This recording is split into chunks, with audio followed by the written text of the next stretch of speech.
They didn't forget her birthday. They just celebrated it with someone else. She raised them with silence and sacrifice. They thanked her with absence, but when the inheritance turned into ashes, they came running back. Now she's rewriting the legacy, with names erased and truths finally spoken. I used to believe that if you gave everything, your time, your dreams, your heart, then eventually the people you loved would come back to you. That belief clung to me like the scent of my late husband's cologne on the old jacket I kept in the hall closet. Faint, foolish, and fading. It was the morning of my 58th birthday, and my house was ready. I'd been up since 5, sweeping through each room like it was opening night. The kitchen smelled of cinnamon and coffee, sunlight spilling across the countertops. The dining table was dressed in ivory linen, my mother's antique silver polished and aligned. I'd even pulled out the good crystal, the ones I only used when I believed love might last longer if it shimmered. There were photos everywhere. On the mantel, the buffet tucked into frames I'd refreshed with care. Logan's college graduation, Sienna's first prom, Tyler in his soccer uniform, his smile wide and unguarded. Moments frozen in time, curated with maternal reverence. Each one a reminder of the chapters I helped them write. The living room held 3 perfectly wrapped boxes, each with handwritten notes tucked beneath the ribbons. Thoughtful gifts, nothing extravagant, just personal. Sienna's was a leather-bound planner from a boutique in Vermont. Logan's was a rare vinyl edition of his favorite 80s album. Tyler's, a set of courtroom cufflinks I'd had engraved. It took me weeks to decide on them. I imagined their reactions, the laughter, the warmth. I even imagined how we'd toast with sparkling cider like we used to when they were kids, and I was still strong enough to pretend I wasn't breaking. By 10 a.m., I was dressed, the navy dress. Not too formal, not too casual. Just enough to look like someone you didn't forget. My hair was curled and sprayed, lipstick in a shade called Trust. I'd rehearsed a small toast, just a few words, in case the moment came when they sat around me again. I stood in front of the hallway mirror, holding a wine glass filled with water, practicing a smile that didn't tremble. "To love that lasts," I whispered, "to roots and wings." I glanced at the clock, 10:42. They were due by 11. Logan was always the first to arrive. Even as a child, he hated being late. Sienna tended to breeze in with dramatic flair, arms full of chaos and charm. Tyler, sweet Tyler, would usually text me from the driveway, asking if I needed anything before he came in. I checked my phone, no messages. The silence crept in, slow and deliberate. It was Tyler who texted first.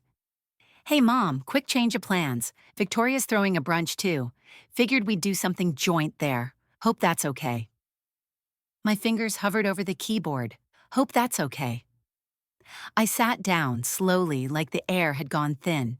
The house, so full of my preparations, now echoed with emptiness.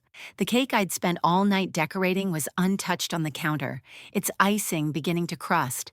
The smell of cinnamon felt suddenly cloying. Victoria. They didn't even say stepmom, just Victoria. She married my husband Patrick 1 year before he died. He and I had been separated by then, our marriage hollowed by years of silence and polite avoidance. I didn't fight the divorce. I didn't scream when he introduced her. I nodded and said I understood. I didn't understand. Victoria was elegant in a way I could never master. Where I was practical, she was indulgent. Where I offered structure, she offered spectacle. And the kids, my kids, they were dazzled. I never told them how I cried the day Patrick remarried, how I stood in the rain outside the courthouse, watching them pose for pictures, the kids surrounding them like nothing had changed. Because that's what mothers do, right? We bury the betrayals for the sake of peace. I thought I had more time to fix it, to remind them that love isn't always loud, that sometimes it's in the quiet things, the bills paid, the endless school meetings, the sleepless nights beside hospital beds. I stared at the untouched cake. I read Tyler's message again, no apology, just hope that's okay. It wasn't okay, but I didn't tell him that. I sat there for an hour, the clock ticking in sync with the weight in my chest. I imagined them in Victoria's sprawling glass house, laughing, sipping mimosas, her gold earrings catching the light. I imagined her toasting, smiling, reaching for Sienna's hand. And I imagined my children looking at her like she was the one who'd carried them through every storm. I whispered the toast again, this time to the quiet. To love that lasts. But they weren't here to hear it, and maybe that was the beginning of the end. There's a particular kind of stillness that sets in when you realize no one is coming. It isn't quiet. It's loaded, like a theater waiting for a show that's been canceled, but no one bothered to take down the curtains. That was my house by 12:15 p.m. on my birthday. I had lit the candles at exactly noon. The scent of vanilla and pine filled the dining room, mingling with the rosemary chicken I'd roasted. Logan's favorite. The wine had been breathing since morning, glasses sparkled on the table, and the birthday cake sat proudly on its stand. Chocolate ganache, made from scratch, with piped edges and cursive lettering. Happy birthday, Mom.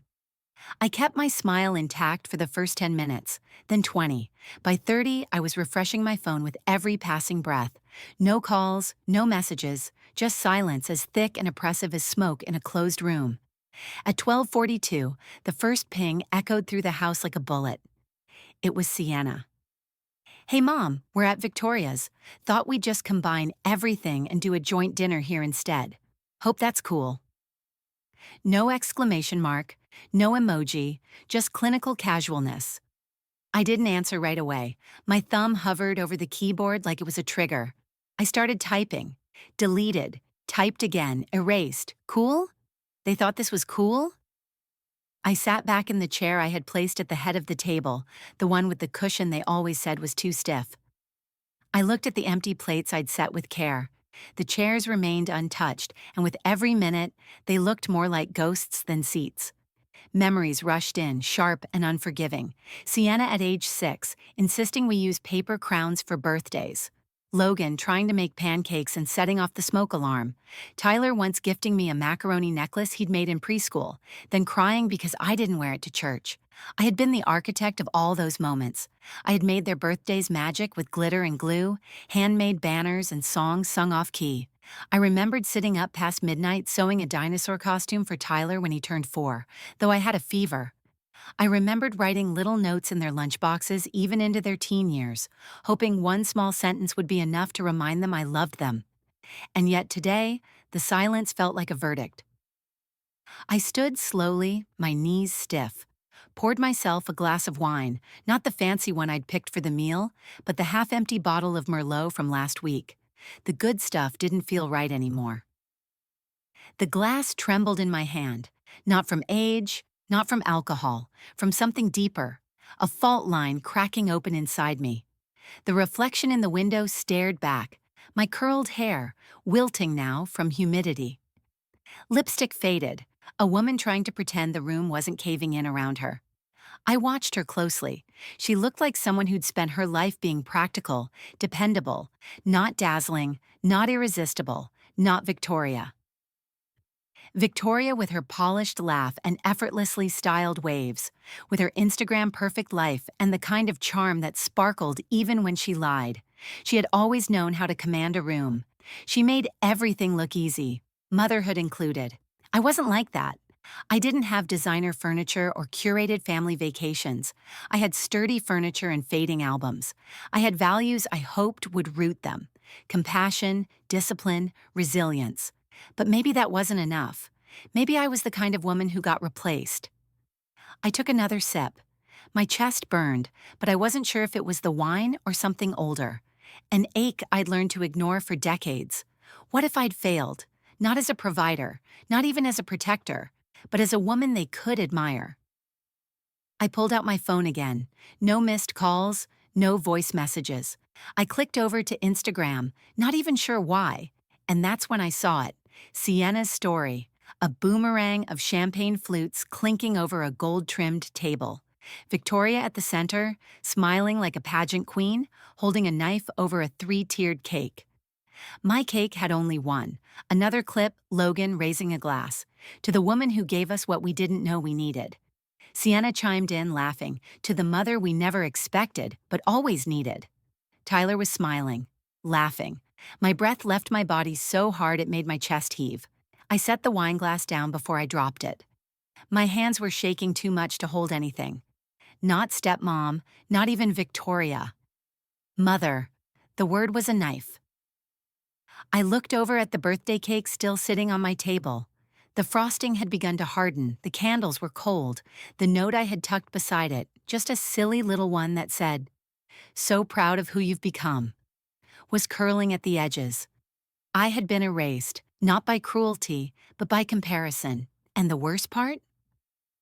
A small part of me, small, dark, and cruel, understood why. Victoria gave them what I didn't: glamour, ease, the illusion that family could be joyful without all the effort, without the hard talks and long silences and sacrifices you never speak of. She was the reward. I had been the foundation, and no one ever praises the foundation. I stood in the dining room, surrounded by silence and silverware, and knew something inside me had shifted. Not snapped, just loosened. The illusion was gone. They had chosen their comfort over my presence, and I was done pretending that didn't matter. There's a kind of silence that doesn't just fill a room, it lives in you. Not the peaceful kind, but the kind that grinds down your voice until you forget what it ever sounded like. That was my marriage. A long, polished silence. Patrick wasn't cruel in the ways people expect. He never raised his hand, never shouted. His indifference was quieter than that. It was in the way he read the paper while I cried, the way he complimented other women in front of me but never looked me in the eye when I wore something new, the way he said, "I don't see what the big deal is," every time I needed him to take my side. He didn't need to yell to make me feel small. His distance did all the work. We married young, and by the time Logan was born, I had stopped bringing up the things that bothered me. If I voiced discomfort, I was met with a sigh or a dismissive chuckle.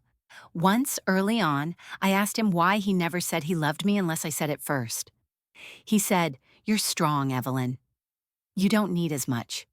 As if strength was some kind of punishment, as if it excused his absence. I stopped asking after that. I poured myself into our children, not just because I loved them, but because they gave me purpose. A reason to stay. I wanted to shield them from Patrick's detachment, from the quiet ache I'd wrapped myself in like a second skin. I volunteered at their schools, learned how to bake the perfect birthday cake, read parenting books like scripture. I became the kind of mother who showed up, even when her husband didn't. When Logan got suspended in 7th grade for punching a kid who mocked Sienna, it was me who marched into the principal's office. Patrick barely looked up from his laptop. When Sienna came home crying after her first breakup, it was me who lay in bed beside her for hours. Patrick told her to toughen up. And when Tyler told us he wanted to study law, not engineering like Patrick hoped, I celebrated. Patrick walked out of the room. Every moment of validation they received, every scrap of safety, I paid for in silence. When Patrick met Victoria, we were already strangers sharing a roof. I suspected the affair before I had proof. The way he smiled when his phone buzzed, the sudden attention to grooming, the unexplained trips. But I said nothing. I'd spent decades avoiding confrontation. Not because I was afraid of fighting, but because I knew I'd lose more than I gained. When he told me he wanted a divorce, he didn't look guilty. He looked relieved. "You'll be fine," he said. "You've always been fine." The insult nestled in that sentence didn't sting until later. Fine, like a paperclip, like a placeholder. A year after the divorce, he married Victoria. The children had already been softened to the idea. Victoria was fun, easygoing, and different from you, Mom. I found out the truth about the affair only after Patrick died. A friend of his, drunk at a retirement party, let it slip. "You were always too good for him." Everyone knew about Victoria. It was an open secret. Open to everyone but me, apparently. I went home that night and sat on the porch until sunrise. I didn't scream. I didn't throw anything. I didn't even cry. I just felt hollow. I had shielded my children from every storm, only to realize I'd kept them from seeing how cruel the weather could be. I never told them, never made Patrick answer for it. I thought I was preserving their memories, protecting their peace. Instead, I erased myself from the narrative entirely. Sometimes silence is its own kind of abuse, and I had become fluent in it. After the birthday text from Tyler, after the cake sat untouched for hours, I opened my drawer and found the stack of invitations I'd written by hand. I had chosen the stationery carefully, off-white with gold trim, a classic serif font, subtle embossing. I wanted it to feel special, personal. Each envelope bore their names written in the cursive I'd practiced as a girl. I lit a match in the kitchen sink and watched the first invitation curl and blacken. Then the next, and the next. The smoke was acrid, but the act felt clean, like something long overdue. I thought about the voicemail on my phone from my therapist, Dr. Kane. She'd been calling for weeks, checking in. I hadn't returned her messages. I told myself I was too busy, that I didn't need to talk to someone about pain that had already happened. But maybe that wasn't true anymore. Maybe pain doesn't expire. Maybe it just burrows deeper when ignored. The last invitation took the longest to burn, Sienna's. Her name danced in the flames longer than the others, like it was resisting the fire, but everything burns eventually. That night, I sat in the dark with nothing but the sound of the dishwasher humming in the distance. I held the phone in my lap, stared at the blinking voicemail icon. I didn't press play, not yet, but I didn't delete it either. And maybe for now that was enough. I've always believed that love, when it's real, should leave something behind. Not just memories, but a mark. Something you can hold, something that whispers you mattered. That's what the trust fund was meant to be. I started it after the divorce, quietly, methodically. Every bonus, every commission from my design work, every investment dividend. I siphoned off portions like planting seeds, telling myself that when the time came, I would leave my children something that said, "Your mother never stopped believing in you." I never told them, not because I didn't trust them, but because it felt like a gift too sacred for casual acknowledgement. The trust had been my vow, one I'd written in silence, in place of all the words I never said aloud. The week after my birthday, I finally called Mr. Clark. He had been our family's estate attorney for 20 years, tall, silver-haired, with a voice like gravel, and the kind of patience that made you feel safe, even when your world was on fire. His office hadn't changed, still lined with thick books and framed certificates, still smelling faintly of leather and old paper. He stood as I entered, the lines around his eyes deepening into concern. "Evelyn," he said gently, "you look different." "I feel different." He nodded, as if he already knew. We sat across from each other, a thick manila folder between us. My name, scrawled across the tab in his unmistakable handwriting. "You're here about the trust," he said, not asking. I nodded. "I want to review it, possibly update some things." He tapped the folder once. "You have full authority, always have. The original trust was irrevocable only in distribution schedule, not in designated beneficiaries." I hesitated. "So if I removed them?" "You could. It's within your rights." I stared at the folder, the faint rustle of paper beneath his fingers sounding louder than it should have. This fund, it wasn't just money, it was my way of staying close, even after I was gone. Mr. Clark leaned back, steepling his hands. "Evelyn, you've always done things with intention, but intentions change, especially when the people we build legacies for become different than we imagined." I didn't respond right away. He slid the folder toward me, opened it with practiced precision. Inside, everything was neatly arranged. A copy of the original will, asset breakdowns, investment performance, a document titled Harper Family Legacy. The title stopped me cold. It felt ironic now, mocking even. "I called it that," I said quietly, because I thought it meant something. "It still does," he replied. "The question is, what does it mean now?" I closed my eyes. A week ago, I thought legacy meant safety, security, a declaration of unwavering love. But now it felt like a leash, a way of tethering myself to people who'd already turned their backs. "I don't know what I'm leaving behind anymore," I admitted. "I feel like a ghost in my own life, watching them love, celebrate without me, without even noticing I'm gone." He didn't say anything at first, just sat with me in the silence. Then, almost casually, he flipped to a different page. "There's something I need to show you." He turned the folder so it faced me. I scanned the document, a request for early disbursement. Forged. My signature poorly mimicked. My name misspelled just barely. The request was dated 6 months ago. "Who submitted this?" He didn't flinch. "Victoria, through Logan, she said you were ill, possibly declining, and wanted to ensure the funds were managed properly." I stared at the paper as if it might catch fire. "They tried to take it," I whispered. Before they even asked. "She claimed it was temporary, that you'd given verbal consent. We, of course, denied it, but I had to notify you under fiduciary duty." My throat tightened. I didn't want to believe I started, then stopped. What was the point of pretending anymore? They had chosen her, not just in spirit, not just in words, but in action. They had tried to take the only thing I had left to give. Mr. Clark's voice softened. "Sometimes legacy isn't about what we leave, it's about what we reclaim." I looked at the file again. The pages weren't just paper, they were years, sacrifices, choices made in the dark, stitched together with hope. I had built this fund with the belief that love was eternal, that if I kept giving, they'd never doubt who I was to them. But love given without respect becomes a transaction, and I was done paying a debt no one intended to repay.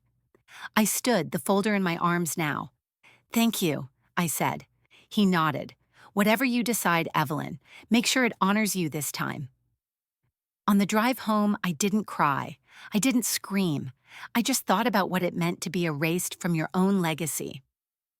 By the time I reached the house, I knew. The safe sat behind a canvas painting in my closet. I hadn't opened it in months. Inside, everything was still in perfect order.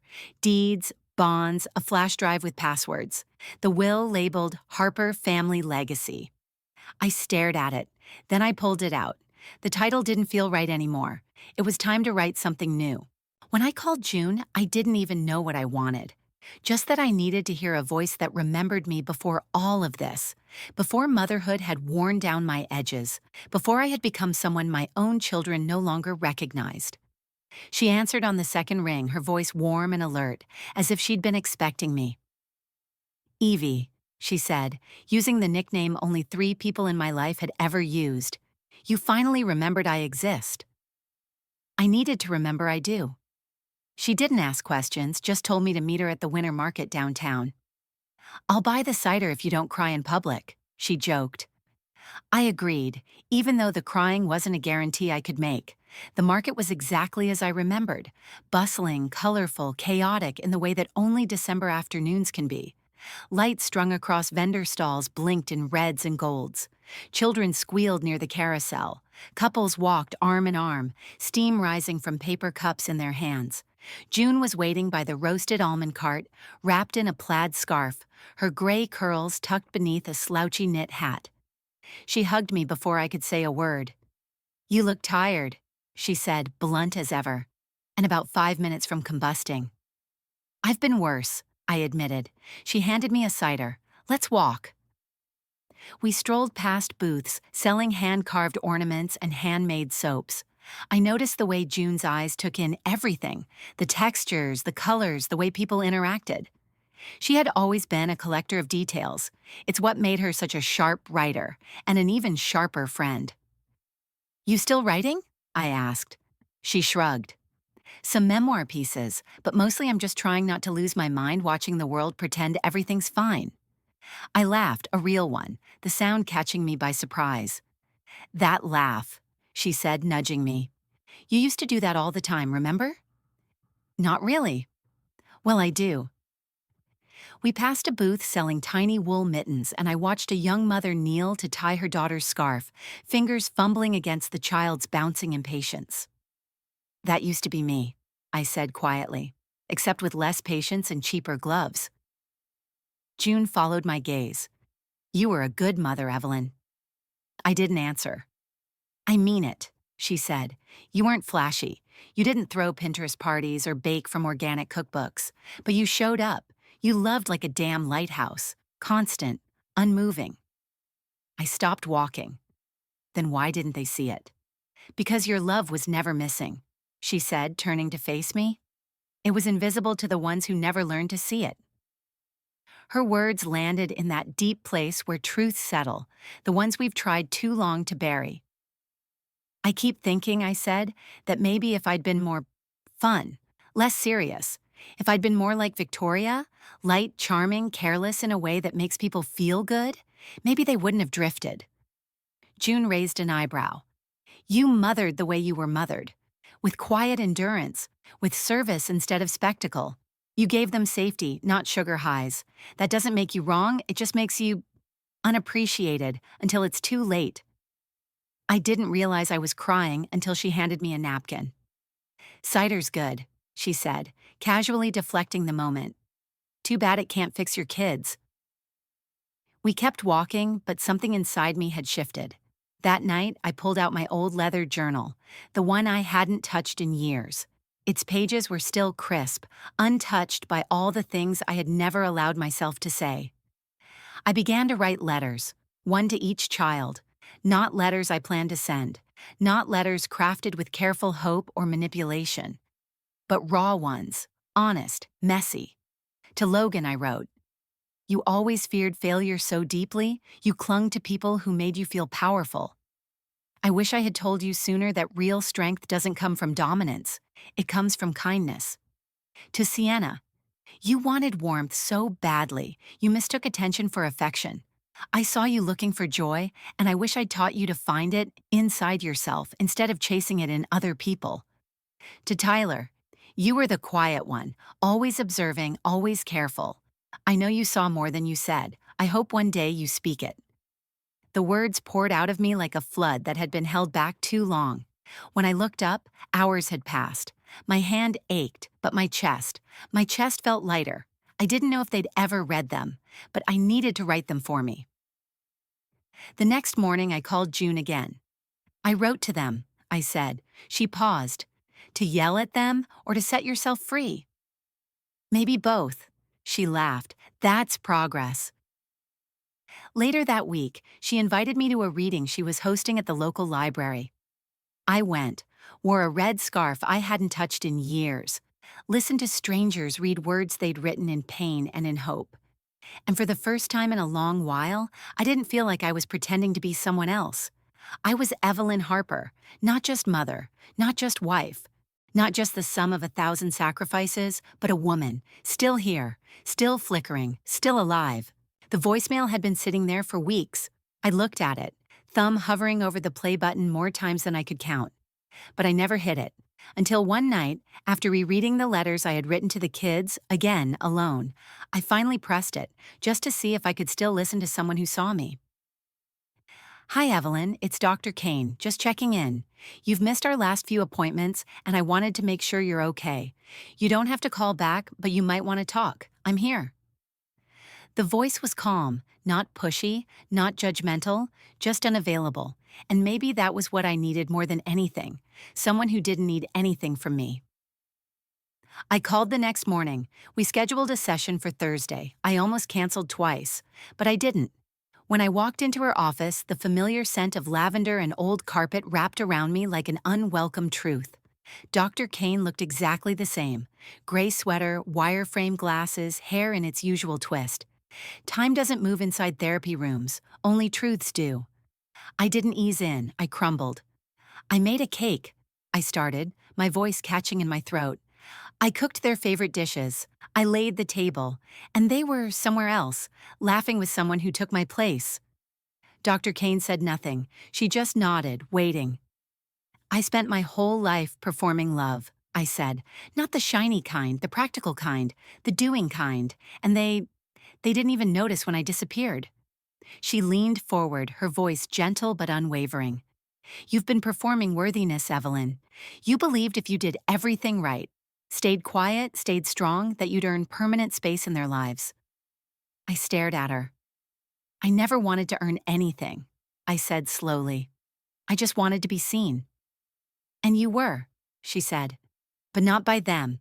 That doesn't mean you weren't worthy. It means they didn't know how to look." We talked about Patrick, about the years I spent swallowing my needs like bitter pills. about how I learned to measure love in service and silence, about how motherhood had consumed every part of me until I no longer knew where I ended and they began. And for the first time, I didn't defend my choices. I didn't justify the sacrifices. I just grieved them. After that session, I started journaling again. Not just letters, but messy, unfiltered pages. I wrote about the things that made me angry, the things that still made me ache. I wrote about laughter I missed, and the version of myself that had disappeared somewhere between Sienna's first dance recital and Tyler's college applications. Some entries came out like poems, others like battle cries. A few were just lists of things I'd never said. One entry ended with a sentence I didn't expect. I want my life back. It started small. I donated half the clothes in my closet, dyed my hair a shade darker, then shorter. I bought a pair of suede boots, too impractical for errands, perfect for becoming someone else. I repainted the living room. The sage green was calming, but I needed something bolder now. I chose a deep, moody blue, something alive. Then came the flyer. Community art class, all levels welcome, Thursday evenings, no experience necessary. I almost threw it away. Instead, I showed up. The room smelled like paint and possibility. People laughed too loud, spilled water on their sketches, encouraged one another in clumsy, heartfelt ways. I took a seat near the back, my sketch pad stiff and unfamiliar in my hands. That's when I met Roman. He introduced himself with a crooked smile and charcoal on his nose. "I'm the worst painter here," he said, "but the best at pretending otherwise." He was in his 60s, a widower, kind in a way that didn't ask anything from you. We sat side by side every week, trading barbs and badly drawn landscapes. He never asked about my past. He just let me be someone who didn't have to explain. It was freeing, strange at first, but freeing. One Thursday evening after class, I went home and opened my old laptop. I hadn't used it in years, but something nudged me toward it. I was searching for a photo, one I'd taken of the kids at a pumpkin patch. But as I scrolled through folders, I stumbled on something I didn't remember saving. An email draft. It was from Sienna, dated 2 years ago. The subject line: "I don't know how to say this to you." I opened it, heart pounding. "Mom, I know I haven't said this, but sometimes I feel guilty about how quickly we accepted Victoria, about how easily we let her in. She makes things fun, yes, but sometimes I wonder if we did it because it was easier than facing how much we missed you, how much we relied on you. I think we mistook your steadiness for absence and her sparkle for substance. And that's not fair to you. I don't know why I haven't sent this. Maybe because I don't want to admit I see it now and it's too late. Love, Sienna." I sat there for a long time, staring at those words. She had seen me, at least for a moment. It didn't erase everything, it didn't heal the wound, but it told me the wound was real, and I wasn't crazy for hurting. That night, I added one more entry to my journal. Maybe the rewrite doesn't start with a clean slate. Maybe it starts with acknowledging the pages that got erased and writing over them anyway, and that's what I plan to do. The first time I looked in the mirror after cutting my hair, I didn't recognize the woman staring back. Not because she looked different, though she did, but because she was alert. Not hopeful, not sad, just watching.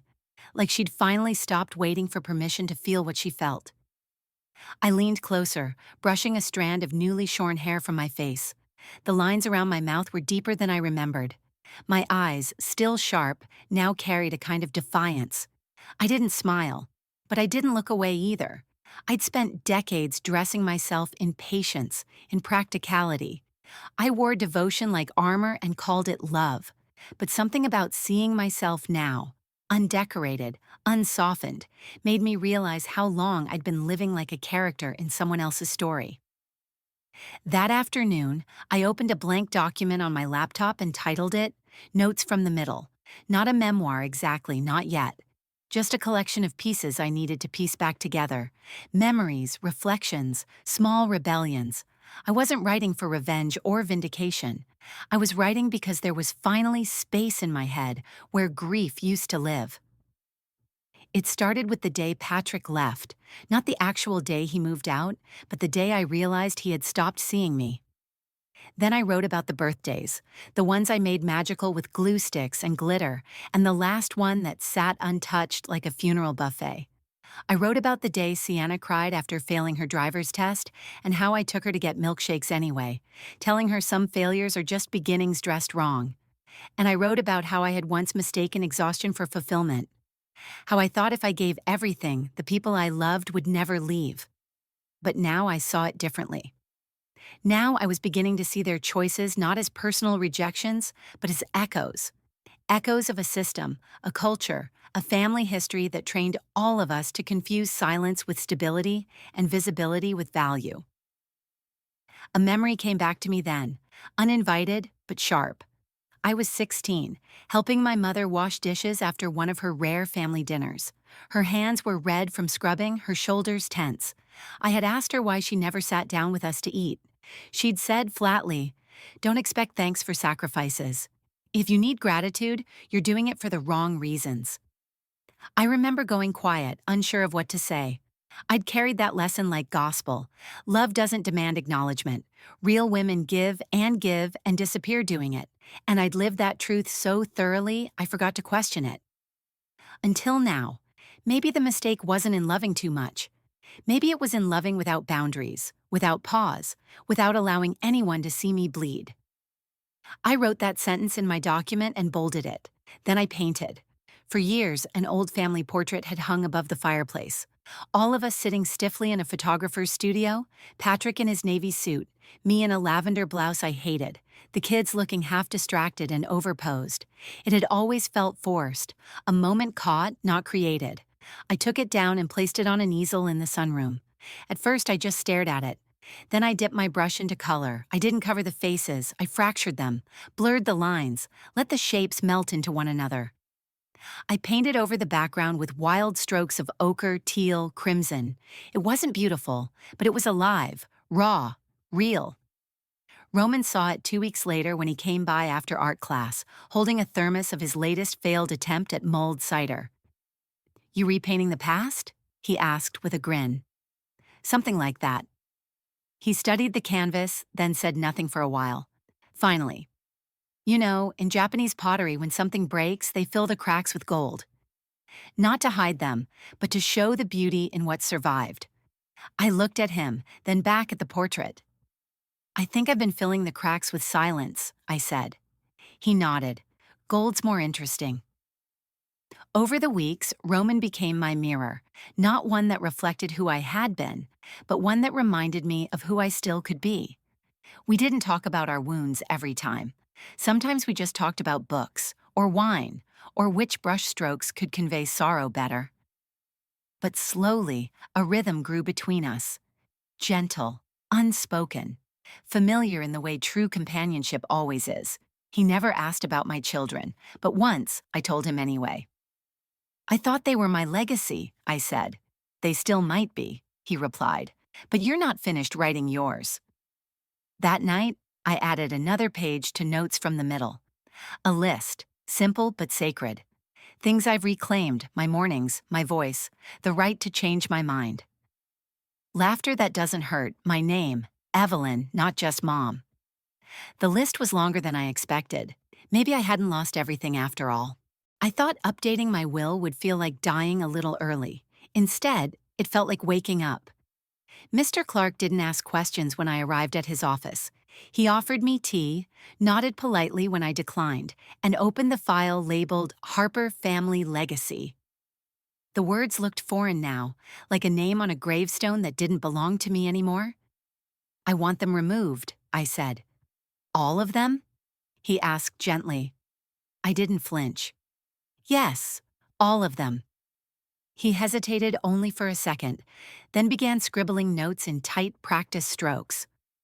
"I'd like the primary allocation to go to a foundation I've been researching, the Lighthouse Fund. They support women leaving emotionally abusive relationships, transitional housing, legal support, therapy. I want the money to go to people who understand what endurance without acknowledgement feels like." He looked up. "That's a powerful decision. It's the only one that feels right." The paperwork took less than 30 minutes. After decades of self-erasure, it took only half an hour to reclaim the narrative. When I got home, I sat at the kitchen table with 3 sheets of parchment paper and a fountain pen I hadn't used since college. Not emails, not typed pages, handwritten letters, real ones. The kind that leave ink stains and muscle aches. The kind you write when you mean everything you say. Logan's letter came first. It flowed like something I'd rehearsed without knowing.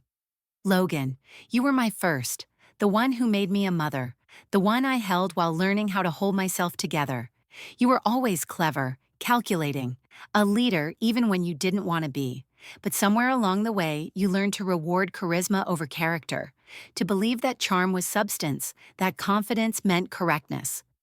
I don't know when I stopped being someone you admired, but I was never trying to impress you. I was trying to raise you. I loved you every second, even when I didn't recognize you anymore. Sincerely, Mom Tyler's came next. It was harder. His betrayal had been quiet, not loud, not disloyal, just absent. Tyler, you were always my gentle one. The observer, the listener, and that's what hurt the most. You saw it all and still said nothing. Being kind to Victoria didn't mean betraying me, but forgetting me did. You let my silence become your permission to disappear. I wish I had taught you that kindness without conviction isn't kindness at all. It's cowardice. You're still young. I hope someday you find the strength to speak, not just see. I will always love you. But I am learning to love myself more. Mom Sienna's letter was last. It took me 3 tries. Sienna, you were my heartbeat, my chaos, my laughter. You reminded me of all the color in the world I didn't let myself have. And maybe that's why you looked for it somewhere else. Maybe you saw Victoria's shine and thought it meant warmth, but glitter isn't gold. It never lasts. I saw your email, the one you never sent. That glimpse of recognition meant more than you'll ever know. But it wasn't enough. Love isn't just something you feel, it's something you choose. And you stopped choosing me. I hope you find what you're looking for, but I won't wait anymore. Mom, I folded each letter carefully, the paper crackling like old bones. Then I reached for the wax seal kit Patrick had once given me. Ironic, really, since he'd never been one for sentiment. I melted the wax, watched the red bead pool, then pressed the seal down hard. Each letter sealed like a final chapter. Each drop of wax a farewell. I placed them in a wooden box and tucked it in the back of my closet. Maybe one day they'd read them, maybe not, but the act was for me, not them. The next morning a letter arrived, handwritten, delicate script. My name in an envelope I didn't recognize. Victoria. I knew it before I opened it. The perfume wafting off the page was expensive and artificial. Her handwriting curled around each sentence like it was trying too hard. Dear Evelyn, I know we haven't always seen eye to eye, but I'd like to have a civil conversation. It's clear there's been some misunderstanding, and I believe we owe it to the children to model maturity and grace. They love us both, and it's important not to put them in the middle of our past grievances. Let's put history behind us, for their sake. Warmly, Victoria. There were no apologies, no acknowledgement of what she'd taken or how, just blame wrapped in pleasantries. I folded the letter once, then again, then tossed it into the fireplace. There was no flame, just the cold ash from something that used to burn. I hadn't been back to the house on Eldridge Lane in over 30 years, but when the listing popped up in a local real estate ad, something in me stirred. Not curiosity, not nostalgia, a quiet summons, like the house was calling me home for one last conversation. It was listed as a fixer-upper, a generous term for what I remembered. The photos showed sagging eaves, cracked porch steps, and yellowing wallpaper that hadn't changed since I was a girl. But it wasn't the damage that caught me. It was the shape of the doorway, the curve of the front window, the shadows that still clung to corners of the photos, like secrets too old to disturb. I called the agent and scheduled a viewing. I didn't tell her I used to live there. I just asked if I could walk through alone. She agreed. When I arrived, the porch moaned under my weight like it remembered me. The front door stuck before it opened with a reluctant creak. And just like that, I was 8 years old again, walking through the threshold with scraped knees and too much silence in my chest. The air was stale. Dust floated in beams of light slicing through faded curtains. The smell was musty and old, like forgotten stories. I didn't rush. The living room was first, where my mother sat in her chair every evening, knitting or staring blankly at the television. I used to sit on the rug beside her, folding laundry too big for my hands. She was always tired, not the kind you sleep off, the kind that builds inside you until you forget how to laugh. The fireplace still held the old bricks I once scrubbed with a toothbrush as punishment for mouthing off. I trace them now with my fingers, rough, cold, familiar. The kitchen had lost most of its charm, the wallpaper peeling in thin, curling layers, but the table was still there, same place, same worn edge. I ran my hand across the corner where I used to do my homework, pretending not to notice my mother crying quietly at the sink. I used to bring her tissues, sometimes cookies, but never words. Words were not currency in our house. Survival was. The hallway to the bedrooms was narrower than I remembered. My childhood room was still painted pale blue, though the color had dulled to a grayish fog. My twin bed gone, the frame outline left behind on the scuffed hardwood.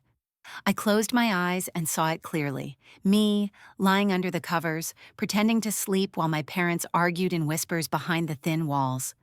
My mother's voice, pleading, my father's, cool and final. You could feel heartbreak in the floorboards. The last room was theirs, the master bedroom.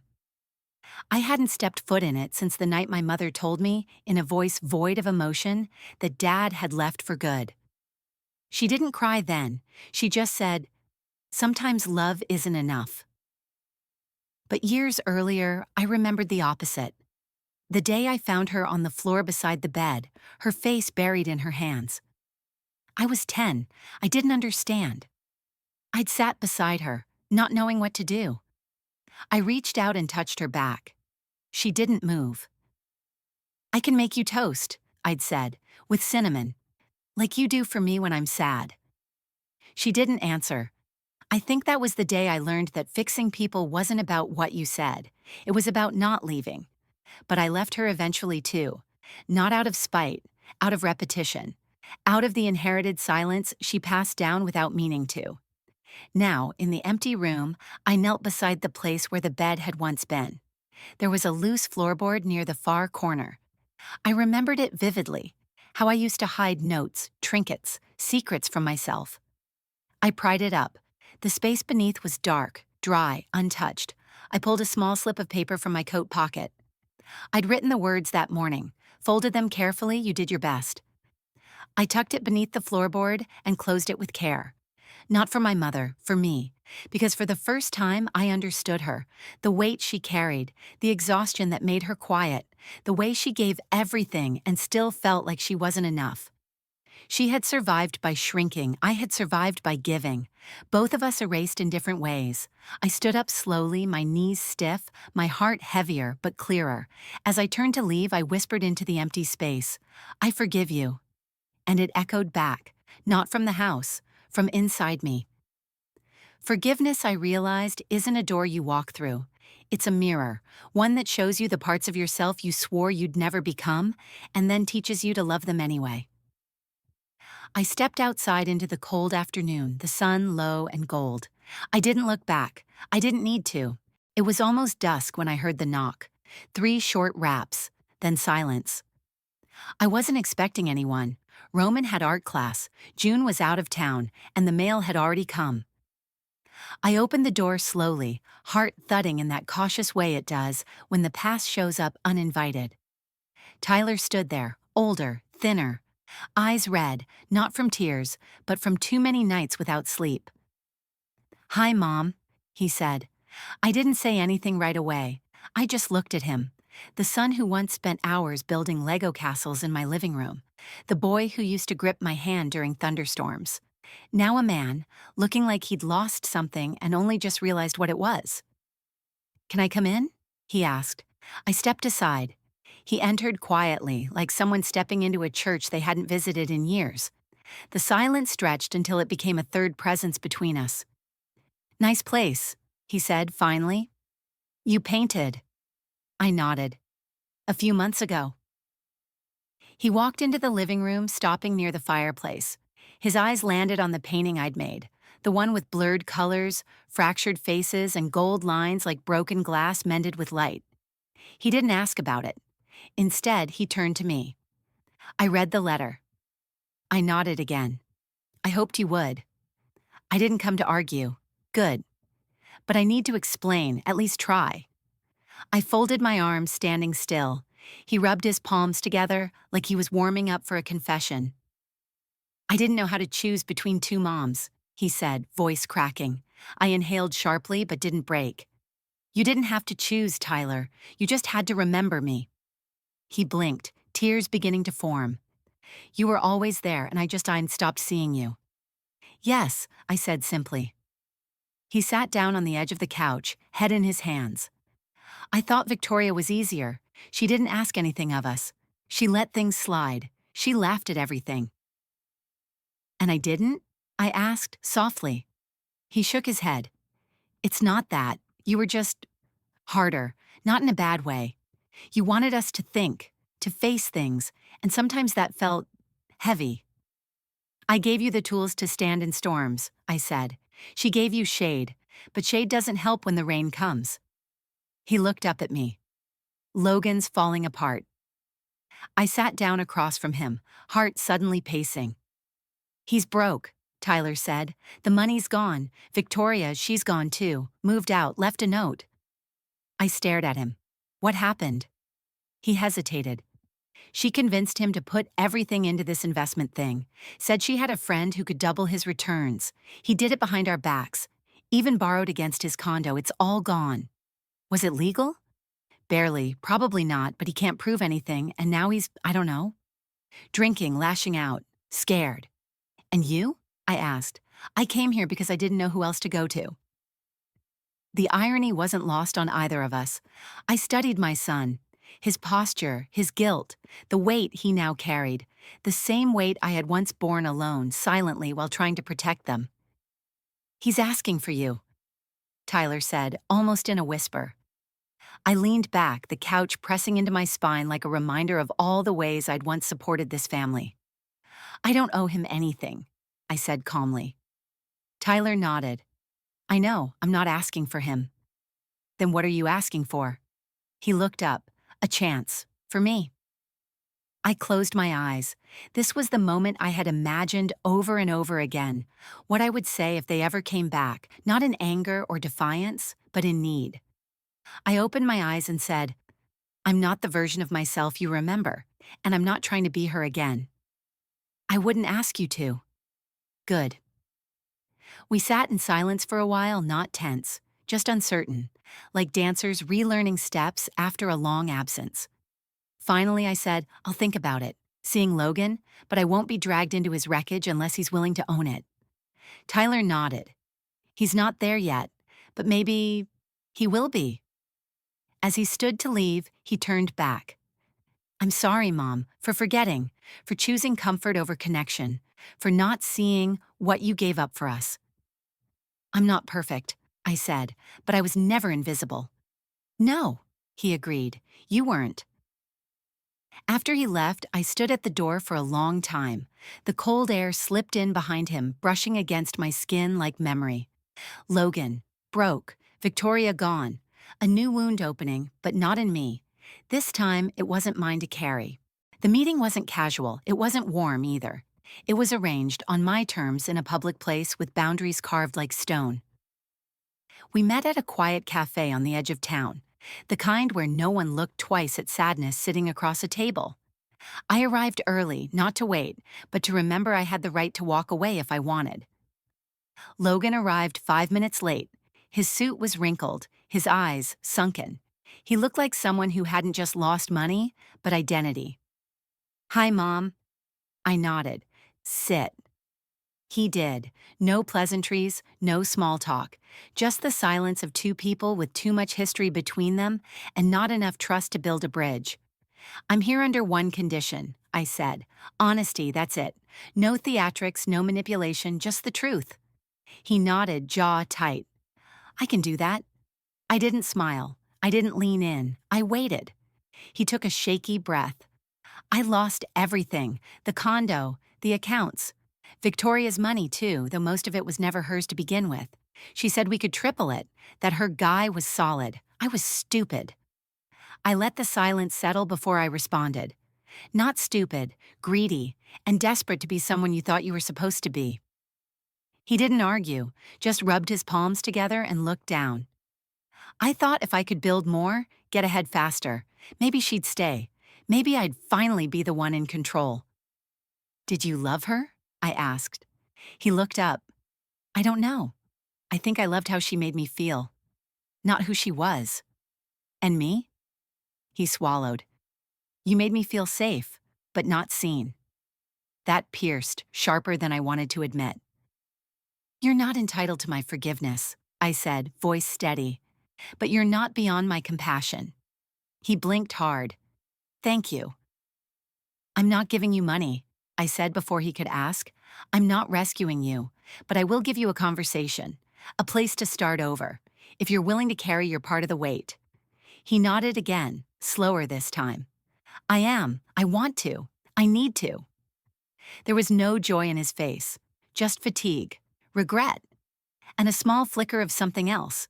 Humility, maybe, or the first trace of manhood finally earned, not inherited. For a moment, my mind flashed backward, to the day I taught him to ride a bike. He kept falling, kept scraping his knees and crying out, "Why can't I get it right?" And I, holding the back of the seat, running beside him, said, "Because learning hurts, and that's how you know it's real." He hadn't remembered that lesson, but maybe now he would.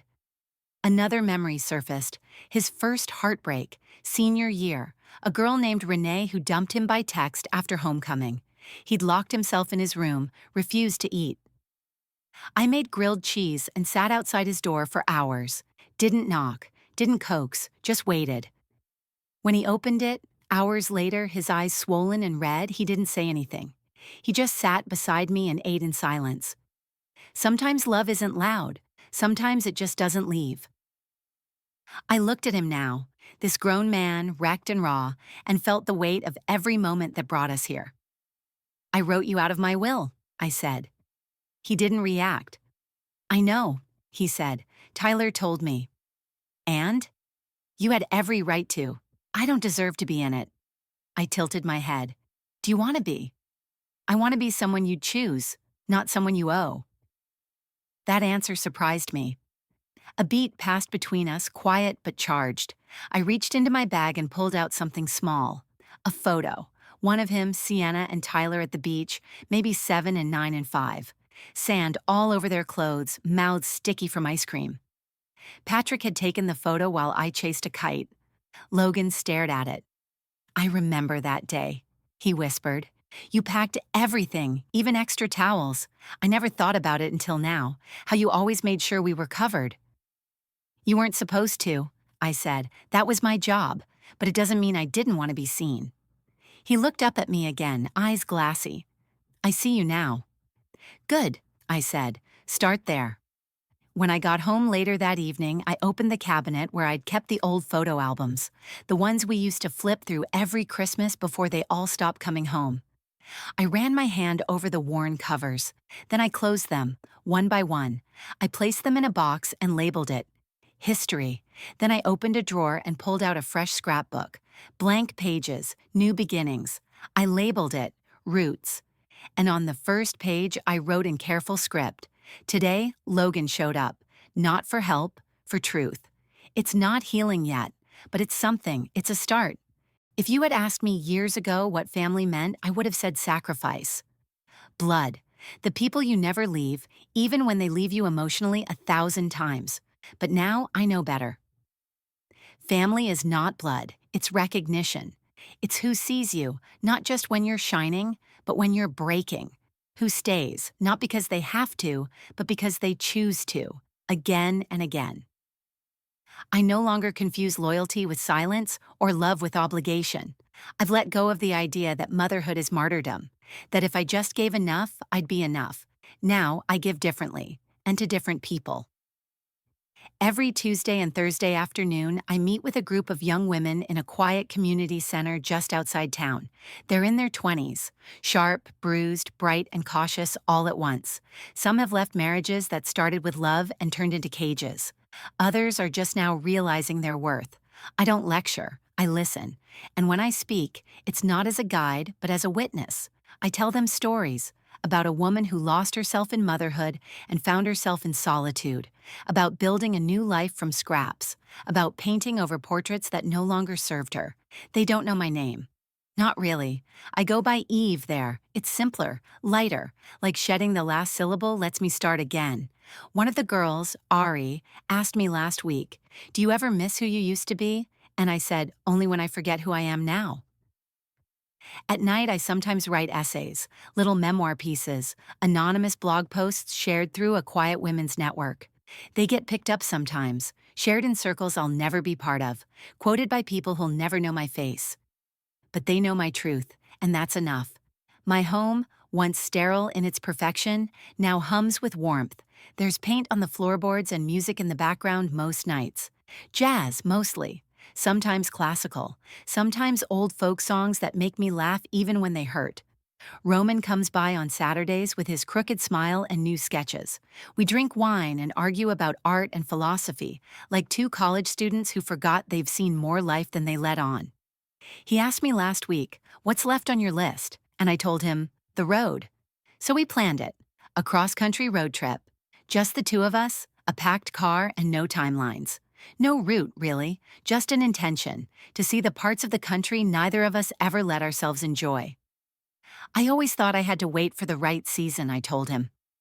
"And now?" he asked. "Now I think seasons wait for us." He kissed my hand then. Simple, honest, no declarations, just presence. I don't need fireworks anymore, just the quiet certainty of someone who shows up. A few days before we were set to leave, Sienna showed up. She didn't call, just knocked on the door, holding nothing but herself. She looked older, not in the way time ages you, but in the way regret does. I opened the door, said nothing, stepped aside. She entered quietly, eyes scanning the room like she didn't quite believe it belonged to me. "I didn't know if you'd want to see me," she said. "I didn't know if you'd ever try," I replied. We sat on the couch, the one I'd bought with Roman at a thrift store, and reupholstered myself. She didn't cry. Neither did I.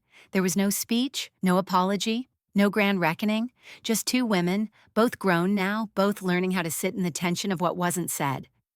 "I like the colors," she finally said, nodding toward the painting over the fireplace. "Me too." She stayed for an hour, drank tea, told me about her work, asked about my art. When she left, she hugged me, carefully, like someone afraid to lean too hard. I didn't invite her back, but I didn't close the door behind her too fast either. Progress doesn't always look like healing. Sometimes it looks like patience. That night, I wrote one last entry in Notes from the Middle. There's no finish line for forgiveness, no final form of motherhood, only moments, choices, chances taken or missed. I built my life for others. Now, I build for me. And maybe, just maybe, they'll find their way back. But I won't be waiting in silence anymore. If this story echoed something unspoken in you, you're not alone. We don't just tell stories, we uncover the truths we were told to hide. Stick with us if you're ready for more voices reclaiming their power. Because silence doesn't protect legacy, storytelling does, and the next revelation might just feel like yours.